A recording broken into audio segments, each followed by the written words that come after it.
Hello and welcome everybody to today's OpenAI Dev Day. I'm super excited to see what OpenAI has in store for us. It's supposed to be a big event and we will cover the first hour of the keynote speech. Sam Altman's going to be there. Let's see what he has to say. They hinted a couple of things already. They have hinted something with helping us build AI. So I think an agentic framework or some sort of agentic builder is going to come. What does that mean for the likes of NNN, Zapier, and Make.com? I think we will see that today. I think it depends also largely if they allow other LLMs to be used there as well. Because if you're locked into the OpenAI ecosystem only, probably we will see less adoption. But I've heard from a couple of people that there is a possibility that they include OpenRouter, for example. So that would be awesome. We are ready to go live. Once they switch over, I have OpenAI on the other screen. Now, what amazes me about AI, not just OpenAI, but artificial intelligence in general, is that it's fast moving. I mean, we are moving so fast. I have not seen that in my lifetime, and I don't think humanity has ever seen a speed of innovation like this. We are truly in a world of exponential growth. So we are excited. What else is expected this week? We have an expected announcement from Google. Gemini 3 is rumored to be released on the 9th, which is in 3 days. We have potentially DeepSeek version 4 being announced sometime in October. And I think if anything, this year has taught us that state-of-the-art models don't stay state-of-the-art for long, right? We've seen that with, VO3. Nano Banana from Google. Nano Banana was state-of-the-art for about a week until Seedream came out from ByteDance and has dethroned Nano Banana here. Alrighty, it is 9 o'clock here in Dubai. We are ready and they've just tweeted. Running a few minutes late, starting soon. Let me see if I can have a look at the tweet here. What's happening? What is happening? OpenAI.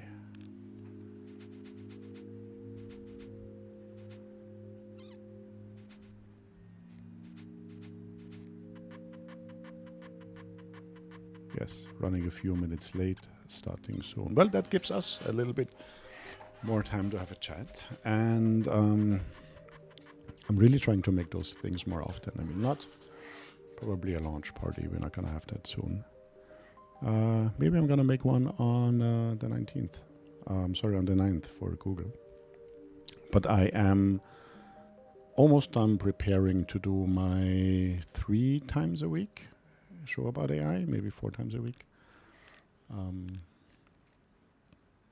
Because that would be awesome, right?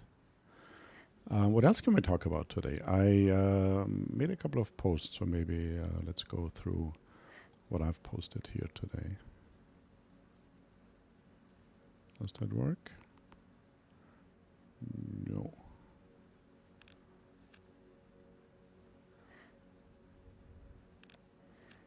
Yes, Google for Developers. Obviously, they have announced something today because they want to steal OpenAI's spotlight. What else can we offer? Greg Isenberg. Shout out to Greg, by the way. Greg is an awesome AI creator. I'm following Greg for a little bit more than a year now.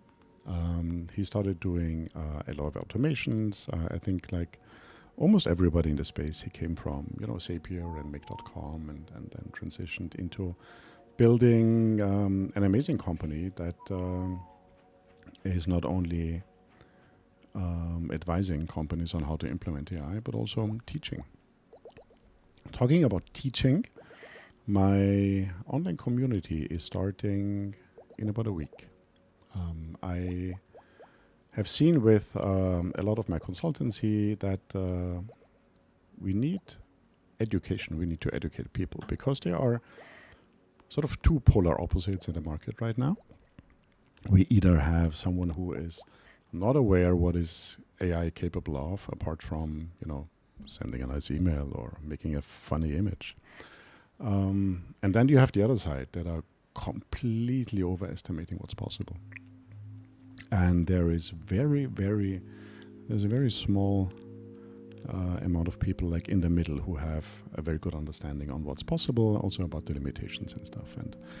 And I see that so many times that people within my bubble, within the AI consultancy, AI education bubble, is that we think the knowledge that we have, everybody else also has. So we are constantly thinking, oh, that is old news for everybody else, just to find out that it actually isn't. So yeah, more and more education is required in order to see and teach people about the amazing possibilities about AI. I've recently wrote something really important about exponentiality and exponential growth, because so many people underestimate what exponential growth is.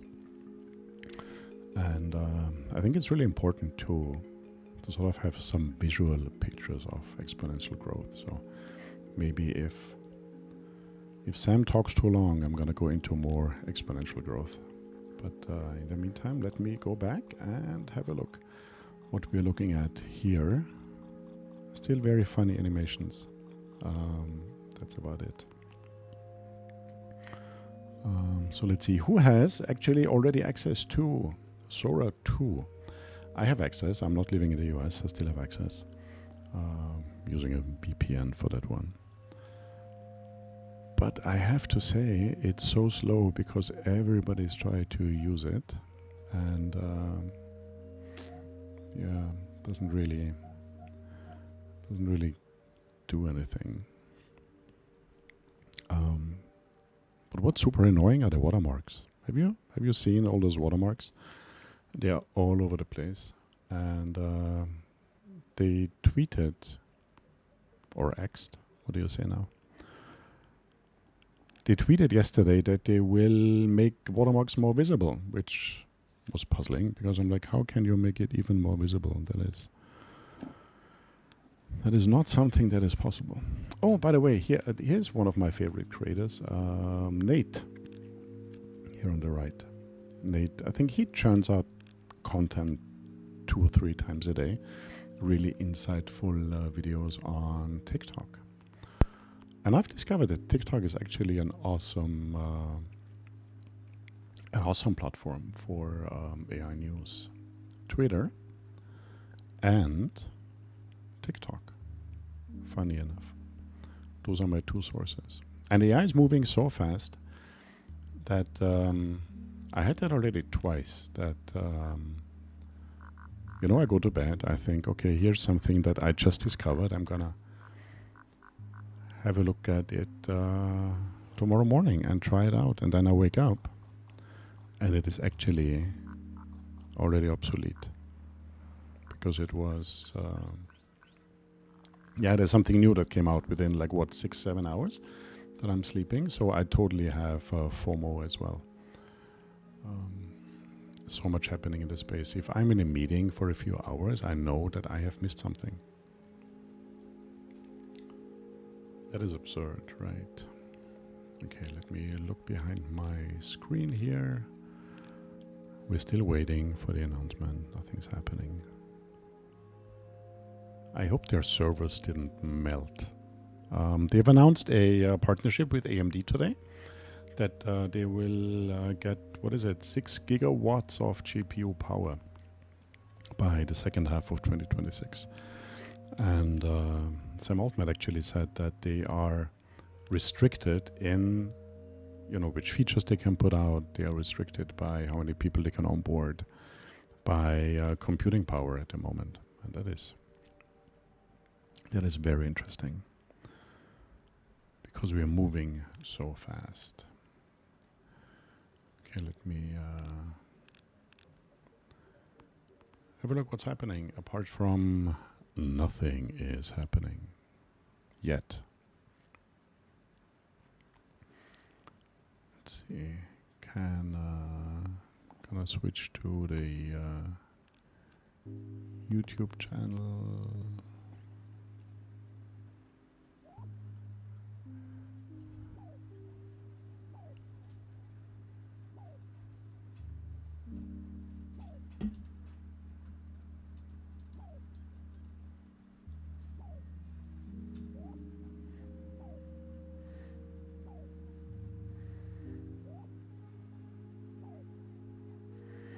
That is a nice animation, by the way, and I think it sort of hints a little bit on what's happening. 2 minutes and 30 seconds is the announcement now.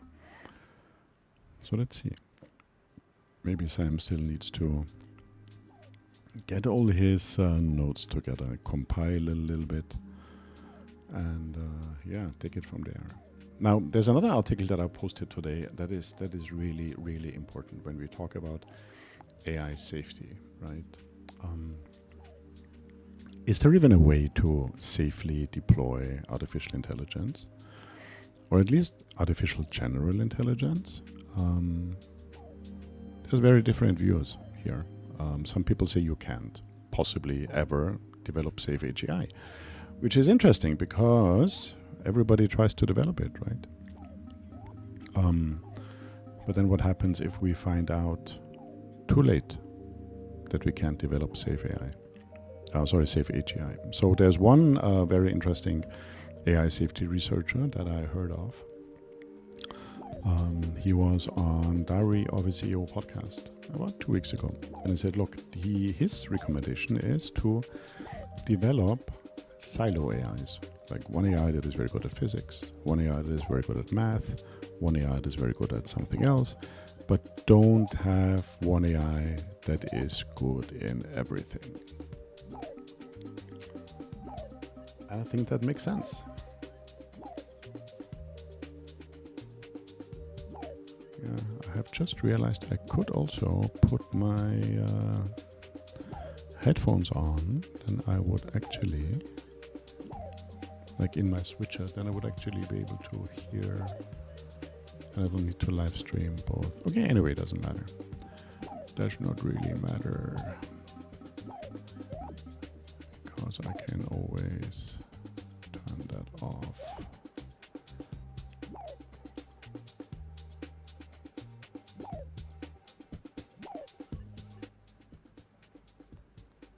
"15 seconds. I am so excited. Are you guys excited? I'm very excited.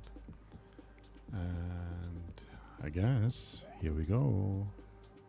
4, 3, 2, 1. Let's go.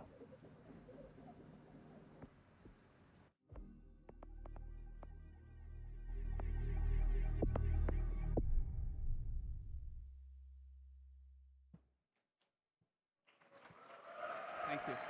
Oh, that is a packed auditorium. They also said they didn't have any more space. So Good morning, and welcome to Dev Day. Thanks for being exciting. here in San Francisco, the city where we started and where we are committed to building the future of AI. It's been almost 2 years since our first Dev Day. We, but most importantly, all of you, have come a long way since then. Back in 2023, we had 2 million weekly developers and 100 million weekly ChatGPT users. We were processing about 300 million tokens per minute on our API. And that felt like a lot, to us at least at the time. Today, 4 million developers have built with OpenAI. More than 800 people use ChatGPT every week, and we process over 6 billion tokens per minute on the API, thanks to all of you. AI has gone from something people play with to something people build with every day. Before we get started with all of today's announcements, we want to do something fun. On the screen behind me are the names of the developers in the room who have built apps on our platforms that have crossed some big milestones. 10 billion tokens processed, 100 billion, even 1 trillion. Let's give them a round of applause.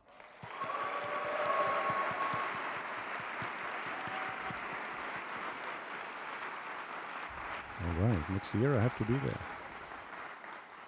On behalf of all of us at OpenAI, thank you for doing such incredible work. You are the ones pushing the future forward, and seeing what you've already done makes us so excited about what comes next. While it's exciting to celebrate how far you all have come, we are still so early on this journey. So today we're going to focus on what matters most to you all, which is making it easier to build with AI. We've been listening to developers, hearing where you get stuck, what you want us to build next so that you can build more things. We've got 4 things for you today. We're going to show you how we're making it possible to build apps inside of ChatGPT, Okay, I'm excited. What are those and how we for? can help you get a lot of distribution. We're going to show you how building agents is going to be much faster and better. See, that's You'll what we see how we're thought. making it Agent easier to write builders gonna come. software, taking on the repetitive parts of coding so you can focus on systems and creativity. And underneath all of this, we'll give you updates to models and APIs to support everything you want to build. We think this is the best time in history to be a builder. It has never been faster to go from idea to product. You can really feel the acceleration at this point. So to get started, let's take a look at apps inside of ChatGPT. We want ChatGPT to be a great way for people to make progress, to be more productive, more inventive, to learn faster, to do whatever they're trying to do in their lives better. We have been continuously amazed by the creative ways that people use it. Since our first dev day, we've been working to try to figure out how to open up ChatGPT to developers. And we've tried things like GPTs, we've adopted standards like MCPs, and we've made it possible for developers to connect ChatGPT to more and more applications. Some of this stuff has worked, some of it hasn't, but we've Actually, learned a lot along the way. I think is Today, we're gonna open up ChatGPT for one of developers the only to build products real that apps has more inside of developers than users. This will enable a new generation of apps that are interactive, adaptive, and personalized that you can chat with. So to build them, today we're launching the Apps SDK, which will be available in preview starting today. With the Apps SDK, you get the full stack. You can connect your Apps data, trigger SDK, actions, apps within render ChatGPT. a That's fully interesting. interactive UI, and That more. wasn't expected. The Apps SDK is built on MCP. You get full control over your backend logic and front-end UI. We've published the standard so that anyone can integrate the Apps SDK. When you build with the Apps SDK, your apps can reach hundreds of millions of ChatGPT users. We hope this will be a big deal for helping developers rapidly scale products. Thank you. Well, I have to try to use that tomorrow. By the way, have you tried Codex? Codex You're is welcome. really good at coding. Codex CLI. If a user is you already can, subscribed just to let your it existing go product, and, they'll be able to log in right from the conversation. And in the future, we're going to support many ways to monetize, including the new agentic commerce protocol that offers instant checkout right inside of ChatGPT. So let's take a look at a few examples. that is something that will When someone's using revolutionize ChatGPT, you'll be able to find an app by asking for it by name. For example, you could sketch out a product flow for ChatGPT and then say, Figma, turn the sketch into a workable diagram. The Figma app will take over, respond, and complete the action. You can also then launch FigJam from ChatGPT if you want to iterate further. We're also making apps discoverable right in the conversation. So when a user asks for something, we can surface a relevant app as a recommendation. Maybe a user says they need a playlist for their party this weekend. ChatGPT could then recommend building it. Are they trying to be an all-in-one app like WeChat a little bit? Is that possible? And there'll be a whole bunch of new ways for developers to get discovered. So now, rather than just talk about this, I'd like to invite Alexi to the stage, and we'll show you a live demo. Thanks, Alexi. Okay, interesting. I'm excited. Hi, I'm Alexi, a software engineer on ChatGPT working on Apps SDK. I'm super excited to showcase some of the first apps users will be able to interact with today. The magic of these apps is combining their rich interactive visuals with the power of ChatGPT. Let's start with Coursera. Let's say I don't spend enough time thinking about machine learning at work, and I want to learn more. I can ask the Coursera app in ChatGPT to help me learn more about this. I can say, Coursera, can you teach me something about machine learning? That is interesting because ChatGPT recently had a new mode called Learning. I thought they actually want to make Coursera and stuff obsolete. Now they're integrating it. Let's see. You'll notice I asked ChatGPT for the Coursera app directly, but ChatGPT can also suggest apps if relevant to the conversation. Apps in ChatGPT, by default, are displayed inline and can support anything that you can render on the web, like this video shown here. Apps SDK also supports picture-in-picture or expanding to a full-screen layout. So now that I have my course up, let's play the video. Playing the video immediately pins it to the top of my screen, which is really helpful for something like Coursera because you can access your conversation while watching the video. Obviously, ChatGPT or OpenAI want to have a lot of, or want to have all the people sort of logged into ChatGPT, which is a really interesting method to be relevant even more, right, than they already are. To expose context back to ChatGPT from your app, ensuring that the model always knows about exactly what your user is interacting with. We're calling it talking to apps, and it's really part of the magic here. I'm super excited about how learning with ChatGPT, one of our top use cases, is continuing to get better. And with apps and the Apps SDK, you can unlock richer educational experiences for users around the world. Learning with ChatGPT, that's what I was here, referring ChatGPT responded and explained that the instructor is talking about data preparation steps before training a machine learning model. And then it breaks it down in simple terms for me. I don't need to explain what I'm seeing in the video. ChatGPT sees it right away. So here I was able to connect to Coursera's Interesting. So they're not just embedding something. ChatGPT has full access to whatever they are implementing and can feed data back to that. Users also love being creative in ChatGPT. Here I have a conversation where I've been brainstorming some ideas to help my younger sibling's dog walking business. We've gone back and forth a few times. Who else really hates the emojis in the ChatGPT response? A reality. I'm pretty happy with some of the names here. So let's because especially if you copy-paste stuff, then it's immediately obvious now I'm you going use to ask ChatGPT. Canva to turn that into a poster. I can say, Canva, can you make me a poster with the Walk This Wag name?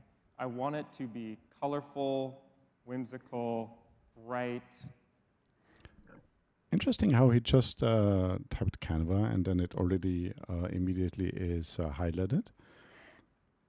I'm wondering how that works if you want to talk about Canva and not necessarily call it. If you need to have a second action to actually deactivate that. Creating assets like this. And now you can kick it off directly from ChatGPT. Whether you're making professional marketing assets for OpenAI or just a fun demo for Dev Day, Canva is right there in the conversation as you work. Apps SDK, as Sam mentioned, is built on MCP, an open standard we've loved building on at OpenAI. And if you have an existing MCP, it's really quick to enhance it with the Apps SDK. All you have to do is add a resource that returns HTML, and the app would be able to be up everywhere ChatGPT is distributed.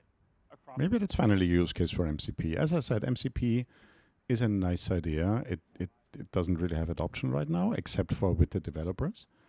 So there's so many developers building MCP, but I don't really have seen users on this one. But we can explore another modality in Apps SDK, which is full screen. I click an asset, and the app requests full screen. We are able to focus on a specific asset, and from here, I can see it in more detail. I can ask ChatGPT to request changes, maybe visual tweaks, just like with our image generation experience. But since we're in San Francisco and it's Dev Day, let's ask Canva to convert this into a pitch deck. I can say, Canva, can you please? I hope we're going to have another one of these Steve Jobs one last thing moment with Sam Altman today. I'll send that off, and since now Canva's going to make us a couple of slide decks, it may take a moment. So in the interest of time, we'll move on to show one more demo while that loads. Say the dog walking business is going really well, and we want to expand to another city. I can ask ChatGPT, based on our conversations, what would be a good city to expand the dog walking to? ChatGPT, of course, knows what we've been talking about. Super enthusiastically says Pittsburgh. Great. Now I can invoke the Zillow app to say, please show me some homes for sale there. And now ChatGPT is talking to Zillow to fetch the latest housing data, and we'll get an interactive map embedded in ChatGPT. And we'll explore how the full screen experience there goes. So we have our map, gorgeous loading state, and boom, we have a bunch of homes here. Very nice. It also looks Very like nice. our slide decks are done, so we'll go back to those in a moment. But this map is a little hard to see in the inline view, so I can click a specific home and open it full screen. And now we have I love how I have the possibility to, kick off different jobs with ChatGPT, But we have a lot of options and then here, go which have a is kind of coffee hard and come to back, parse. So and, I can and ask ChatGPT, job 1, job 2, "Can you job filter 3 this is to coming back. just be That has three-bedroom increased my homes with productivity big gardens for the dog, of like course. a lot. ChatGPT will talk to Zillow again, and because the app is in full screen, it can now just update the data that's provided to it without needing to create a new instance. We see ChatGPT came back. We get the message overlaid here. If I click that, I can view my conversation over the Zillow app and even open it to the full height. Cool. Let's zoom in and find a specific home we may be interested in. Now, because the Zillow app is exposing context back to ChatGPT, it knows what I'm looking at. I can ask for more information about this home, like how close is this to a dog park? ChatGPT is able to compose the context from Zillow with other tools at its disposal, like search.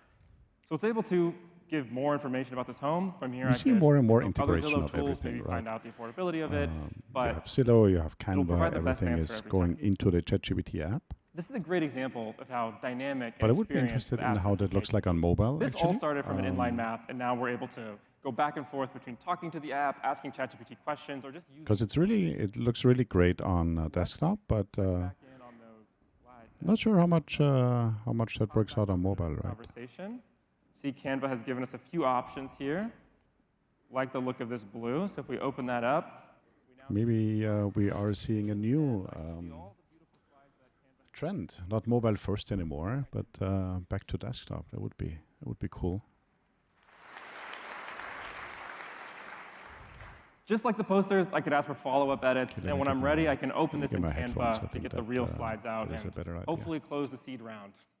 So there it is, the magic of apps and ChatGPT, conversations that unite the intelligence of ChatGPT with your favorite products, resulting in truly novel experiences. I'm so excited to keep building this with all of you. Can't wait to see what you do with it. Now,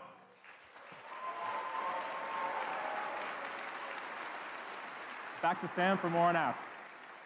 That was awesome. Thanks, Lexi. That was great. It's very hard to type and talk in front of a bunch of people at the same time, so you did very well. We're excited for you to try out the apps that you saw in the demos, along with a few more from these launch partners. They'll be available in ChatGPT today, and this is just the beginning. We're going to roll out more apps from partners in the weeks ahead. For developers, the Apps SDK is available in preview to start building with today. Our goal is to get this in your hands early, hear your feedback, build it together with you. And then later this year, developers will be able to submit apps for review and publication. We'll also release a directory that users can browse, in addition to discovery and conversation.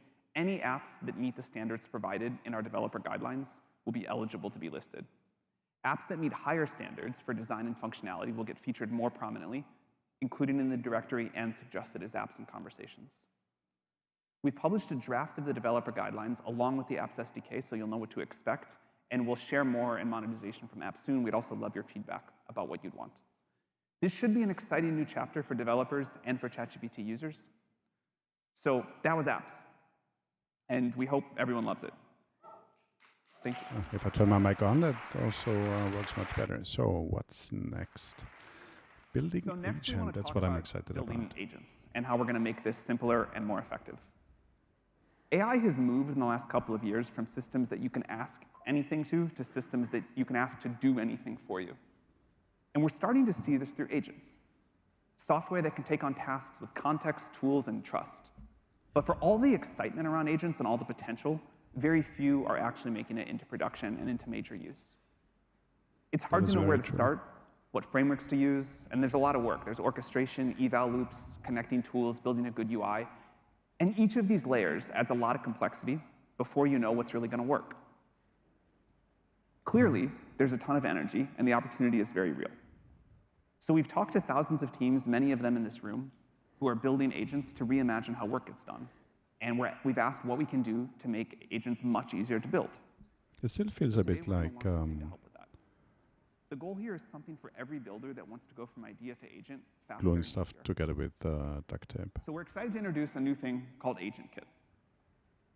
AgentKit is a complete set of building blocks available in the OpenAI platform designed to help you take agents from prototype to production. It is everything you need to build, deploy, and optimize agentic workflows with way less friction. Our hope is that everyone from individual developers to large enterprises will get a lot of value from this. And we'll talk about a few of the core capabilities now. So the first one is Agent Builder. This is a canvas to build agents. It's a fast visual way to design the logic steps, test the flows, and ship ideas. It's built on top of the Responses API that hundreds of thousands of developers already use. Oh, So nice, most of you who have used our platform before nice, should be familiar with the setup. foundation. The second thing is ChatKit. We've heard this one loud and clear, and we're making it easy to bring great chat experiences right into your own apps. You get a simple, embeddable chat interface that you can make your own. You can bring your own brand, your own workflows, whatever makes your own product unique. And you can see in the video here how chat can work across each agent node will make and my call life on so much tools to easier. form the best response. And then finally, evals for agents. We're shipping new features dedicated to measuring the performance of agents. You get trace grading to help you understand agent decisions step by step. You get data sets, so you can assess individual agent nodes. You get automated prompt optimization. And you can even now run evals on external models directly from the OpenAI platform. This is all the stuff that we wished we had when we were trying to build our first agents. And of course, agents need access to data. So with OpenAI's connector registry, you can securely connect agents to your internal tools and third-party systems through an admin control panel, while keeping everything safe and under your control. It's going to be interesting how many connectors we have from the start. Albertsons runs over 2,000 grocery stores across the US. More than 37 million people shop there each week. And each store is like its own little economy. Managers have to make all these constant decisions, tweaking this promotion or that product mix, resetting the displays, working with a bunch of vendors. It's like a lot of stuff. So Albertsons built an agent using AgentKit. So now imagine a situation where sales are unexpectedly down for ice cream, down 32%. Before, this would have kicked off a long process of reporting. There'd be spreadsheets and meetings, a lot of panic. They sell a lot of ice cream, very important to them. Now an associate can just ask the agent what's going on. The agent will look at the full context of everything it can discover, seasonality, historical trends, external factors, and it'll give a recommendation. Maybe it's time to adjust the display or to run a local ad. So let's take a look at another agent. HubSpot is a customer platform used by hundreds of thousands of organizations around the world. And they used AgentKit to improve the responses of Breeze, their AI tool, using the custom responses widget. So in this example, a HubSpot customer called Luma Plants gets a question about why a plant is not doing so well in Arizona. It then uses the Breeze assistant to search its own knowledge base, look up local treatments for the state's low humidity, pulls in policy details, and puts everything together. It then offers multiple ideas and a recommendation. So this is how we imagine intelligence working across many different sources, all operating together to deliver smart, interesting useful if we can answers to also customers. build something And it's a for great clients, example right? of the thing that you can build with AgentKit. We have a bunch of great agent launch partners that have already scaled agents using AgentKit. And it's available to everyone starting today. So let's do a live demo, and I will pass it off to Christina. Well, that's really exciting. But the question is, can you use that for work with clients? Thanks, Sam. Hi, everyone. I'm Christina, you and I sort of work on the go team out building AgentKit. Today, I want and to show you deploy how that AgentKit on helps the client developers system? create agents faster than ever before. So you may have already seen our Dev Day website. It's the site here that all of you have access to and has everything about today's schedule. But right now, it's just a static page. What if it could actually help you navigate the day and point you to the sessions that are most relevant to you? We're OpenAI. We need to have AI in our Dev Day website. So that's what we're going to build together, an agent powered by AgentKit deployed right here inside this site. Okay, interesting. And to make this interesting, I'm going to give myself 8 minutes to build and ship an agent right here in front of you. Okay, let's see. Stopping the time. You just heard No? how hard it is No. to build an agent, so this is going to be a bit of a challenge, and I'm going to start the clock now to keep me honest. Okay, we have a clock going. So I'm starting in the workflow 8 builder minutes, in the OpenAI starting now. platform. And instead of starting with code, we can actually wire nodes up visually. Agent Builder helps you model really complex workflows in an easy and visual way using the common patterns that we've learned from building agents ourselves. So here on the left, we've already extracted the common building blocks. For example, tools like file search and MCP, guardrails, human in the loop, and other logical nodes. Today, I'm planning on building a workflow that uses two specialized agents. The first will be a sessions agent, which will return information about the schedule, and the second will be a more generic dev day information agent. So I'm starting off with a categorizing agent to just help route and categorize the type of message coming in, whether it's asking about a specific session or something more generic. And then I've added in an if-else node to route interesting behavior which based on models that they allow, classifier. if it's only OpenAI models Next, I'll or create the session agent. third-party models as well. Here, I'll drag and drop an agent node. I'll call this session agent. I'll give it the context about kind of grabbing information about a session. It's very good that they allow evaluations, because evaluations are so A important. doc with all the information about sessions, so I'll simply drop that in. Let's call this sessions. Vector and attach database it. built in. So this agent now has I all like of the that. information needed to answer my questions. But showing the schedule should also be fun and visually interesting, not just plain text. So I'll also create a widget for them. I'll head over to our widget builder. Here I could create a widget from scratch. I can browse the gallery to learn about other widgets and reuse them. But for today, I've actually already designed a widget for this use case. In this case, it's an onboarding session widget for Froj, one of our Dev Day friends that you'll see around the venue, who's holding a 101 onboarding session in Golden Gate Park. So we can simply download this and then head back over to our Oh, interesting, the widget to our builder. I agent. hadn't heard of that one.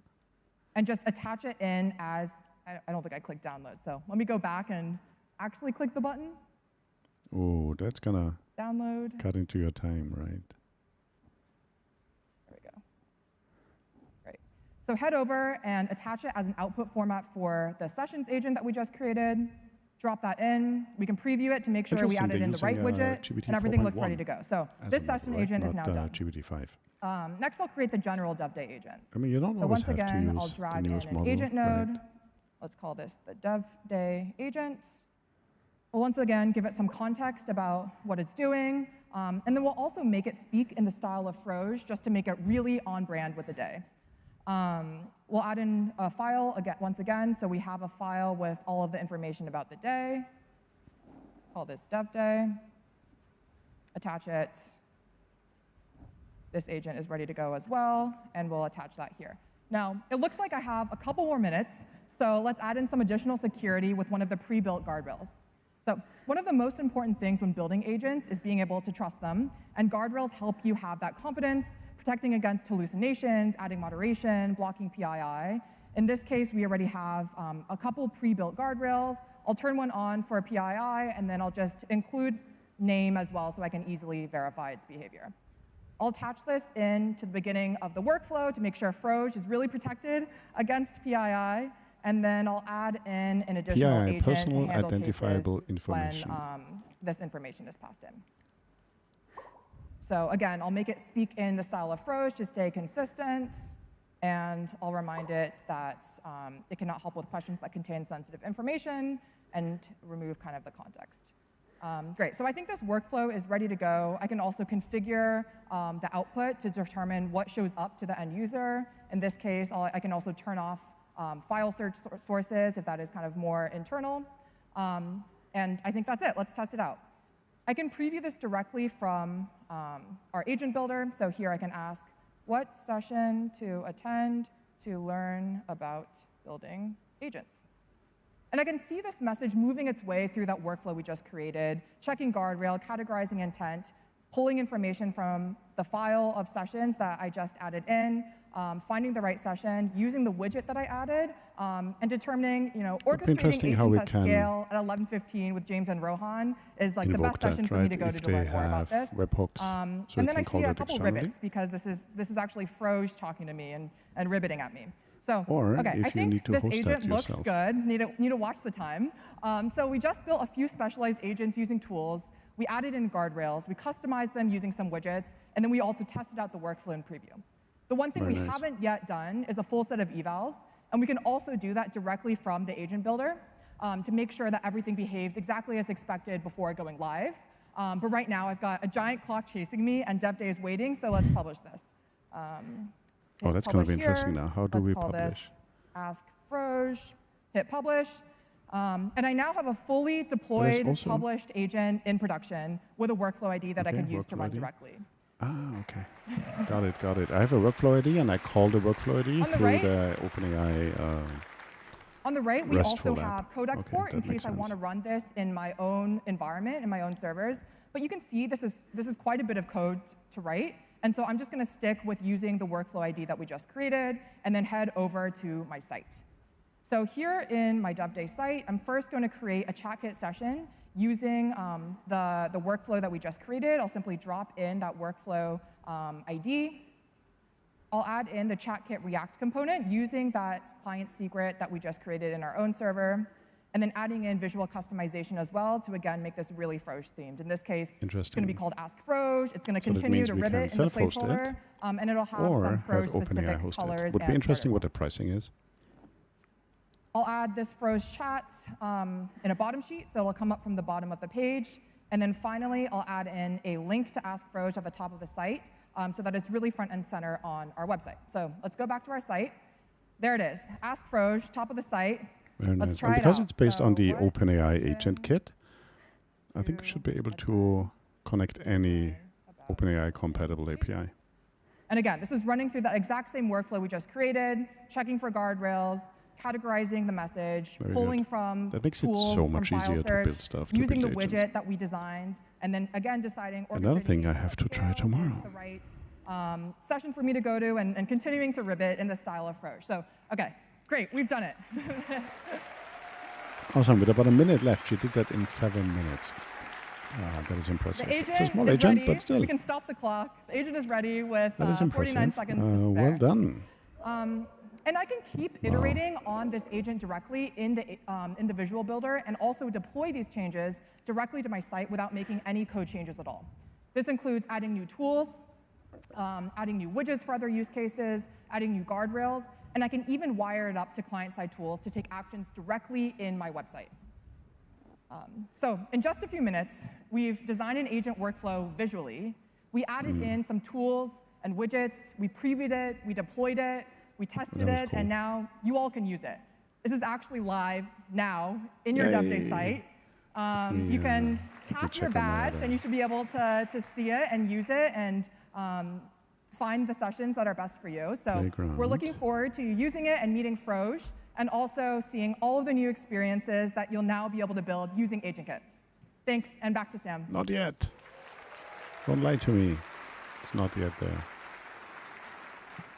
Thank you, Christina. I think that's so cool. I can't wait to see what you'll all build with it. So we've looked at AI apps, agents, but now let's shift to one more thing that's just as important, how we write software. One last thing. One of the Writing most code. exciting Codex. things happening with AI is that we're entering a new era that changes how software gets written. Anyone with an idea can build apps for themselves, their families, or their communities. And before we talk about Codex, we want to show you a few examples. I'm sure In they Japan, announced an another version 89-year-old of Codex. retiree taught himself to code with the help of ChatGPT. He's now built 11 iPhone apps for elderly users. He's turning a lifetime of wisdom into tools that help others live more independently. Well, that's In so Spain, inspiring, right? Pau Garcia and members of domestic data streamers are helping people reconnect with memories using ChatGPT, image generation, and Sora. At ASU, med students needed a better way to practice the kinds of difficult human conversations they'll have as doctors. So they built a virtual patient app with our models, where they can try, fail, and get better before they step into a real exam room. And at Versailles in France, visitors can now walk the palace and talk to it. They built an experience still don't where you have have a a- live discussion with art and sculptures with our real-time API. History becomes a conversation. It's awesome to see what people are building, and this is why we're so excited to give developers even more tools. Real-time API hasn't really taken off yet. So, I think it's too expensive. Earlier this year, Let's we see launched what a Codex research can preview do. of Codex, OpenAI's software engineering agent, built to work alongside developers and speed up how software gets created. Since then, Codex has become very loved and grown into a much more capable collaborator. It works everywhere you code now: your IDE, the terminal, GitHub, and in the cloud. Your ChatGPT account connects And it's all everything so you can move connected. your work seamlessly between your tools. I have encode now on my We've released a iPhone when ton I of do the new school features run for in the morning. Codex, and it It's now runs on the new very impressive. GPT-5 Codex model, a version of GPT-5 purposely trained for Codex and agentic coding. This model is better at tasks like code refactoring and code review, and it can dynamically adjust its thinking time for the complexity of the task. Developers love this new model, and the Codex usage has gone up really fast. One of our key metrics for looking at this is daily messages, the number of tasks and conversations that developers have with Codex each day. Since early August, daily messages are up 10x across Codex. That's And crazy. this rapid usage has also helped GPT-5 Codex become one of our fastest growing 40 models ever. trillion tokens. Since its release, we have served over 40 trillion tokens from the model. Internally, at this point, Codex is everywhere we build. Almost all new code written at OpenAI today is written by Codex users. Our engineers that use Codex complete 70% more pull requests each week, and nearly every OpenAI PR goes through a Codex review. And from that, people get more depth than they'd expect, even from a very senior engineer. Starting today, Codex is officially out of research preview and into GA. And while, thank you. What, no new model? Oh, man. No, they have to. And while Codex already has a lot of traction with individual developers, today we're introducing a new set of features to make Codex more helpful for engineering teams. First, we have a Slack integration. This has been very much requested so that you can ask Codex to write code or answer questions directly from team conversations in Slack. Second, a new Codex SDK so that you can extend and automate Codex in your team's own workflows. And third, new admin tools and reporting, including environment controls, monitoring, analytics dashboards, and more, so that enterprises can better manage Codex. Doesn't do anything for me as a single coder, right? Coming soon. One of the things that's been really inspiring to us is to see the breadth of people using Codex. From developers building side projects on weekends, to high-growth startups, to big global enterprises. Cisco rolled out Codex across its entire engineering org. They're now able to get through code reviews 50% faster. And I read a blog the other day where people say AI is not really giving coders any advantage. Codex and our APIs to turn anything around you into workable software. And for that, please welcome Ramon to the stage.